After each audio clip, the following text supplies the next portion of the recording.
வணக்கம். Active herbals வழங்கும் 2 நிமிடத்தில் மஞ்சள் பற்களை வெண்மையாக்குவது எப்படி? ஒருவரின் சிரிப்பு தான் மற்றவர்களை பார்த்த மாத்திரத்திலேயே கவரக்கூடியது. பற்கள் பார்ப்பதற்கு வெண்மையாகவும் அழகாகவும் இருந்தால்தான் அந்த சிரிப்பை கூட நாம் தடையின்றி சிரிக்க முடியும். பற்கள் மஞ்சளாக இருப்பதால் சிலரின் செல்ஃப் கான்ஃபிடென்ட் தானாகவே குறைந்து விடுகிறது. எனவே அவர்கள் சிரிக்கவே யோசிக்கிறார்கள். அப்படிப்பட்ட பற்களை வெண்மையாக்க வழிதான் இது. விளம்பரங்களில் வரும் அத்தனை டூத் பேஸ்ட்டுகளும் வாக்குறுதிகளை தான் கொடுக்கிறது. இதில் உள்ள அதிகப்படியான ரசாயன தன்மை தேவையற்ற பின் விளைவுகளை தான் ஏற்படுத்துகிறது. எனவே நாம் வீட்டில் இருக்கும் பொருட்களை வைத்து 2 நிமிடத்தில் பற்களை வெண்மையாக்குவதை பற்றி பார்ப்போம். இதற்கு தேவையான பொருட்கள் பேக்கிங் சோடா அல்லது நாம் வீட்டில் சமையல் செய்யும் சமையல் சோடா 1/2 ஸ்பூன் எடுத்துக்கொள்ள வேண்டும். மஞ்சள் தூள் ஆனது பற்களை வெண்மையாக்க வல்லது.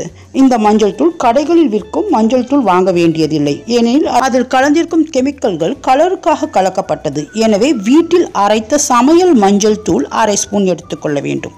அத்துடன் கலப்பதற்கு 1 ஸ்பூன் தேங்காய் எண்ணெய் எடுத்துக்கொள்ள வேண்டும். இந்த மூன்றையும் நன்றாக கலந்து ஒரு பேஸ்ட் போல் செய்து டூத் பிரஷில் வைத்து பல் துலக்க வேண்டும்.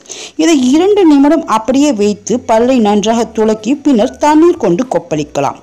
இப்பொழுதே பற்கள் ஆனது நல்ல வெண்மையுடன் மாறியிருப்பதை பார்க்கலாம். அதன் பின்பு நார்மல் டூத் பேஸ்ட் கொண்டு பற்களை துலக்கலாம். இப்பொழுது உங்கள் பற்கள் பார்ப்பதற்கு நல்ல வெண்மையாக மாறியிருப்பதை கண்கூடாக பார்க்கலாம். பேக்கிங் சோடா மற்றும் மஞ்சள் தூள் பல் கரையை போக்கி ஒரு ஆன்டி பாக்டீரியலாக செயல்பட்டு பல் கிருமிகளை அகற்றி பற்களை வெண்மையாக்கும் தன்மை கொண்டது.